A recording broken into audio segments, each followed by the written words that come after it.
what, 147? He's already got a touchdown, continuing his 5-game streak of scoring a touchdown in every game. He's looking to possibly go for number 2 this evening, which, taking a look again, just piling through. And now Jefferson City going to have to answer back. 3rd and 13, the 37-yard line. Jordan motions left. Wilson going deep. Floats it up for Johnson, and it's caught! Kendrick Johnson with the catch of the game that is actually incomplete. Looks like he grazed the ground just a little bit. We thought it was good from our point of view, but it just grazed the ground. But my goodness, that would have changed the dynamic for Johnson. And they're going to punt the football here. Interesting. Damon Wells took his 3rd timeout as you take a look at the replay here. Went high to try to catch that football, and he covers it up with his body. You can't really see it, but the official down low must have seen that that ball popped out. It looked like, once again, just maybe grazing the ground, and credit to the officials for finding that, but just an absolute gut-wrencher if you're a Jeff City fan right now. And Damon Wells wants a flag. His punter, JoJo Cooster, was almost leveled by Landon McNeil in the backfield. Let's take a look at that 4th down play again. It's an absolute near leveling for Cooster. And Damon Wells really wanted, because McNeil falls into him after the play, he wanted a flag on it. But nonetheless, they've got 2 timeouts remaining, does Jefferson City. And our referee is going to take some time here to go talk to Damon Wells.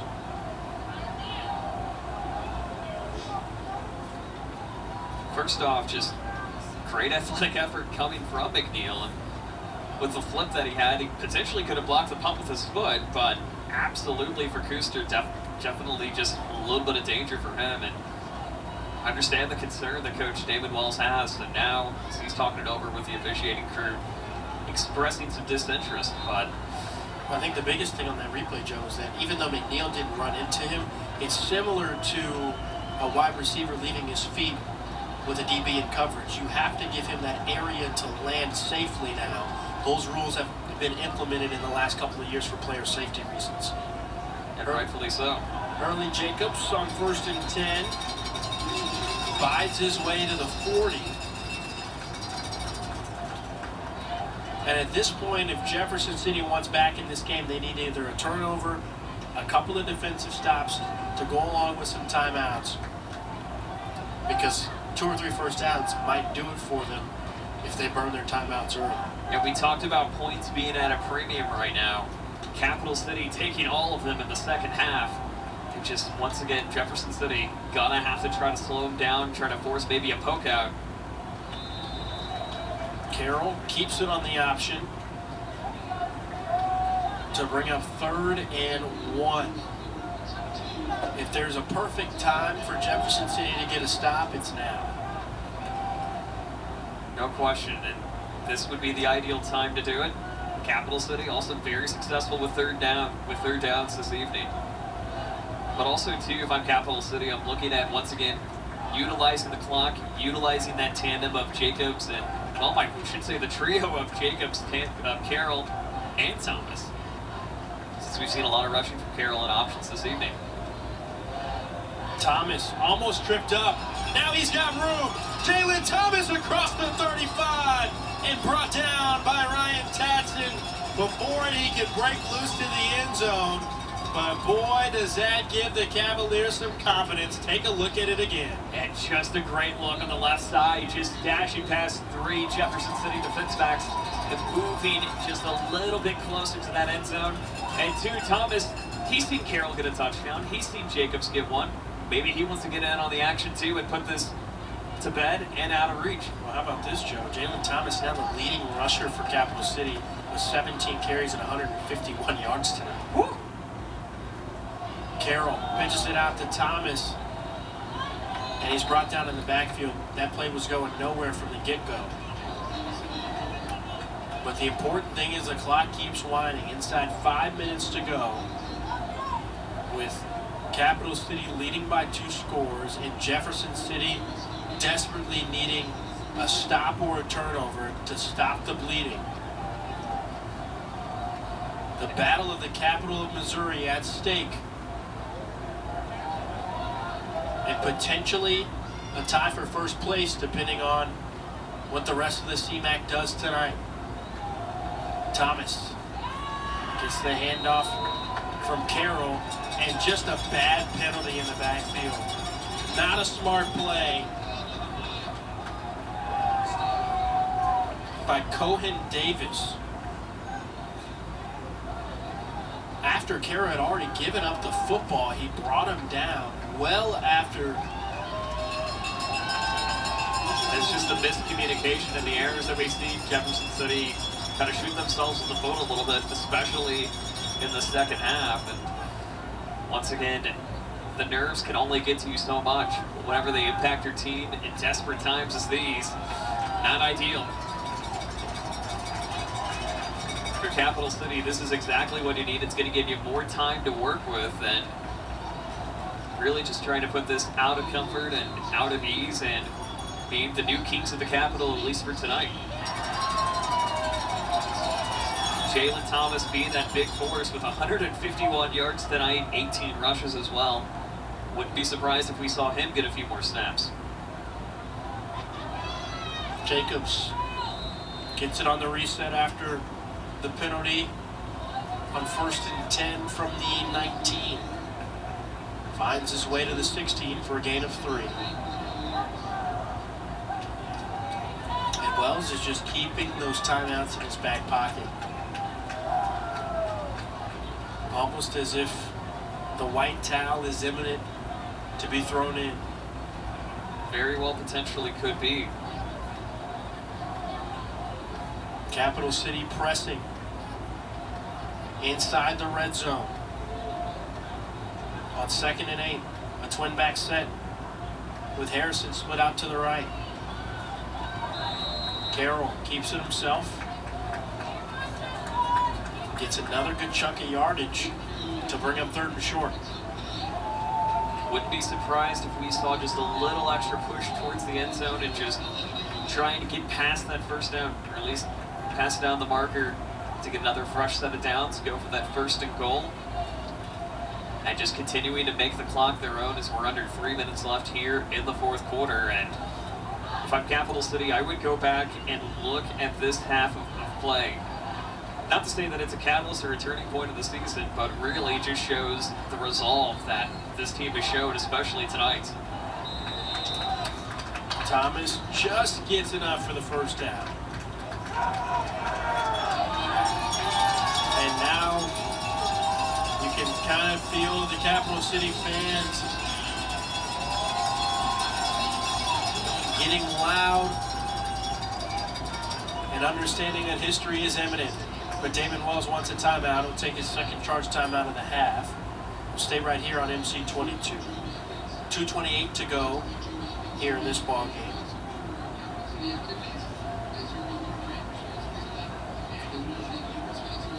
Don't forget, folks, we've got more action coming for you throughout the season. Next week, we're at Battle High School as the Smith Cotton Tigers travel from Sedalia to Columbia to take on a very talented Battle Spartan team that is in the middle of the pack in the CMAC. So tonight's game for Battle in North County, of course, doesn't go to the CMAC standings, but it's important for them to try to get a win there because that game next week, utterly important for the standings. Absolutely. Not only that, but the game in North County also important for district standings too, since obviously we know the CMAC's important for both teams, or really all 7 teams in the CMAC, but now you're starting to look a little bit more of what can we do to get ready for the postseason.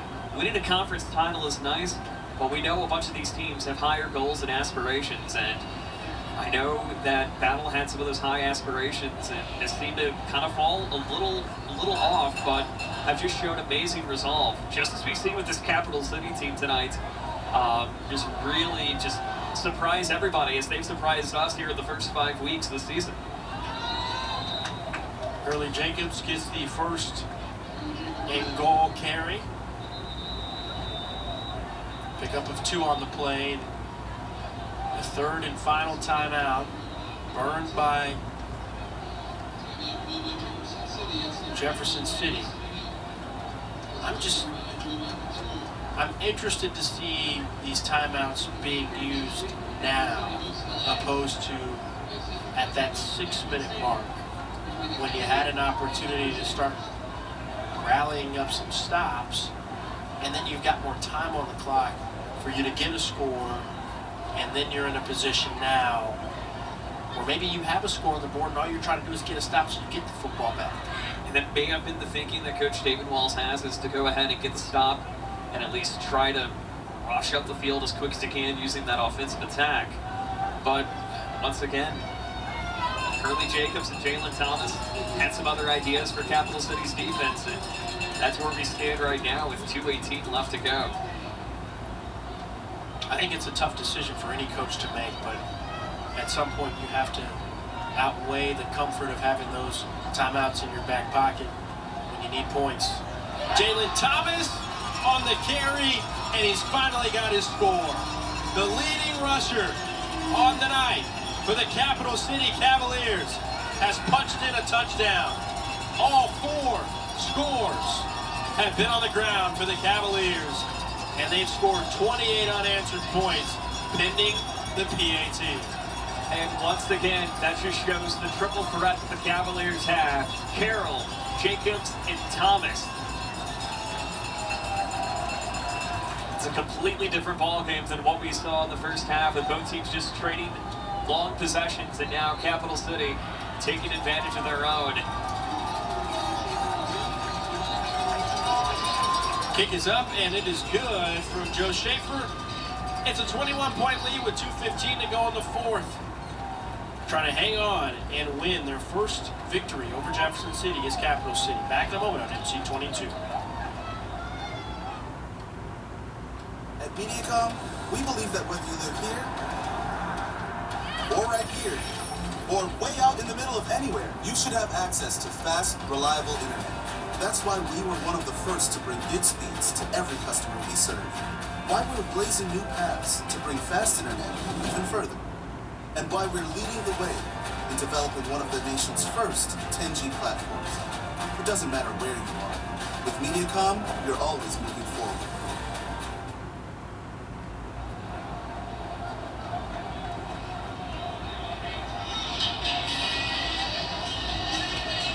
Well, you can feel the aesthetic.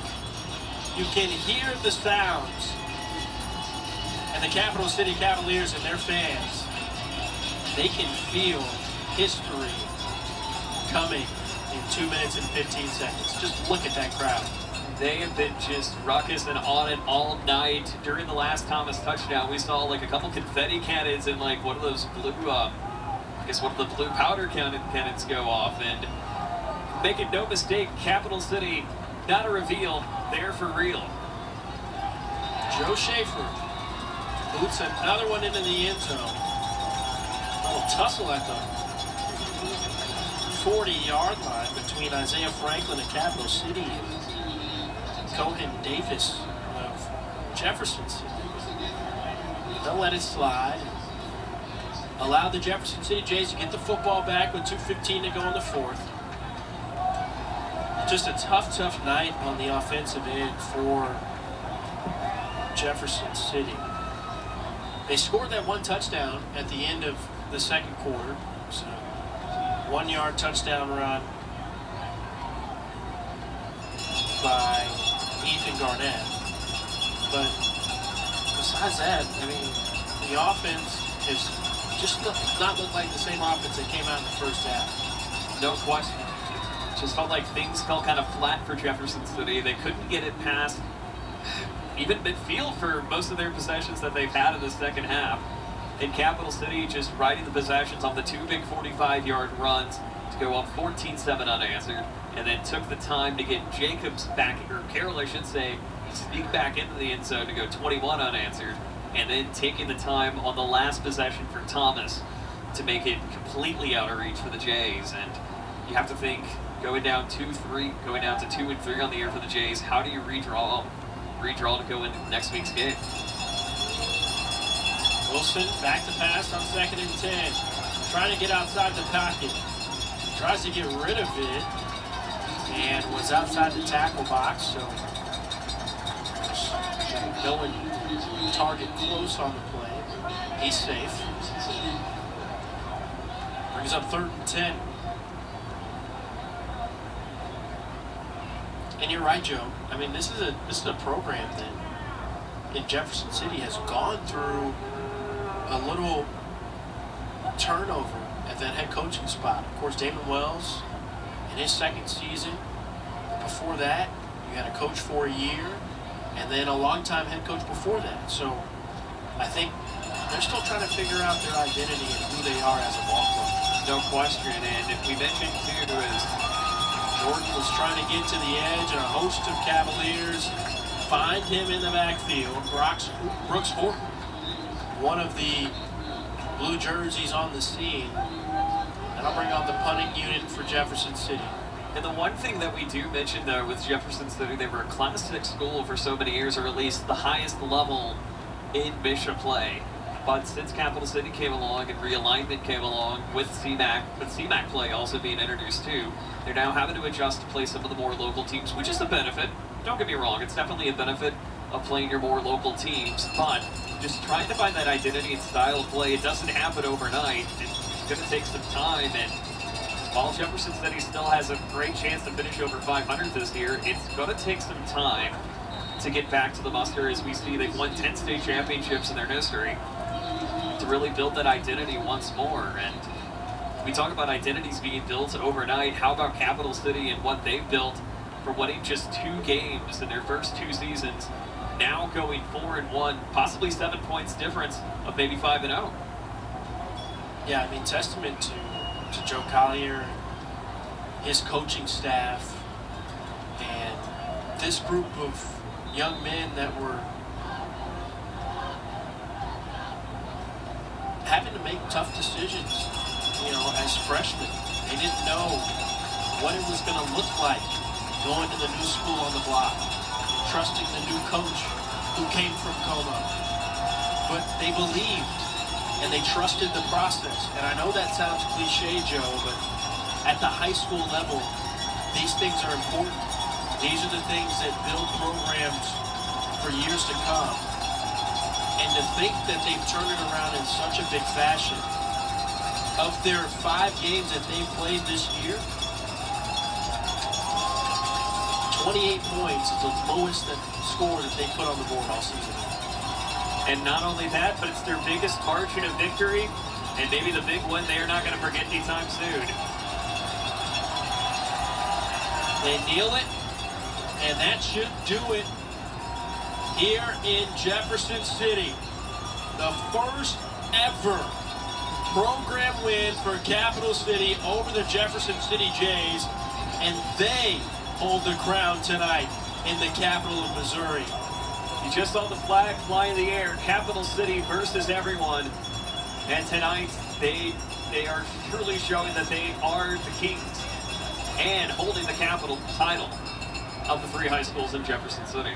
Final score, Capital City 28, Jefferson City 7. We'll be back to wrap this one up. It's your Mid-Missouri High School Game of the Week on MC22.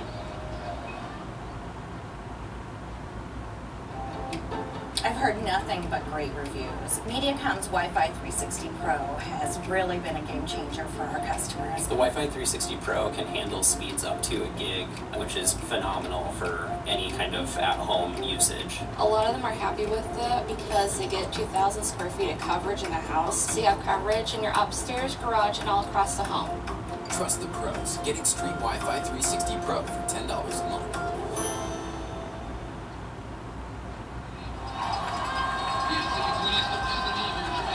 Welcome back to Atkins Stadium here in Jefferson City, Missouri, as the Capital City Cavaliers win 28-7 over the Jefferson City Jays, led by their quarterback, Hayden Carroll, who got the scoring kicked off in the third with a 45-yard scamper into the end zone to give them the first lead of the day.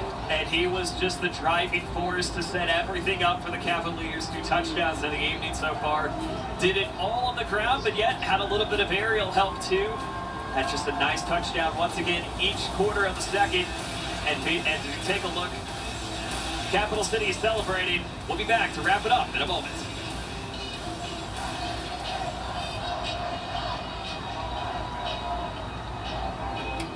I've heard nothing but great reviews. Mediacom's Wi-Fi 360 Pro has really been a game changer for our customers. The Wi-Fi 360 Pro can handle speeds up to a gig, which is phenomenal for any kind of at-home usage. A lot of them are happy with it because they get 2,000 square feet of coverage in the house. So you have coverage in your upstairs, garage, and all across the home.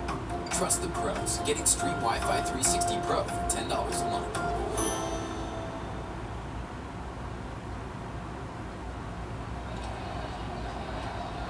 Welcome back to Jefferson City. 28-7. Capital City picks up their first ever program win over the Jefferson City Jays. And we would like to take a look at the game overview presented by Mediacom. Boom. We're talking fast further. Be among the first in your community to get lightning fast internet by pre-registering at MediacomCable.com/boom. It was all Cavaliers tonight, Joe. It was all Cavaliers, all in the second half as well. As we take a look at the rushing yards, 349, 25 passing yards, and then third down conversion, 7 for 11. That's the big stat that I'm looking at this evening. Capital City got it done when pressure came to them, and now they go 4-1, and so they've got a big match and a big road ahead going into the second half of the season. Going to be interesting to see how they're going to progress. Meanwhile, Jefferson City only 141 total yards, 132 on the rush, 2 of 9 for third down conversions, and now they go to 2 and 3. Going to be interested to see how they regroup as we hit the second half of the year. Cam, this is a fun one tonight. Yeah, had a blast tonight, Joe. Thanks so much for joining us tonight on MC22 as the Capital City Cavaliers make history here in JC. They hold the crown over the hometown Jefferson City Jays. For our entire crew at MC22, we say so long from Jefferson City, Missouri. Final score, Capital City 28, JC 7. We'll see you next week on MC22. Thanks so much for joining us.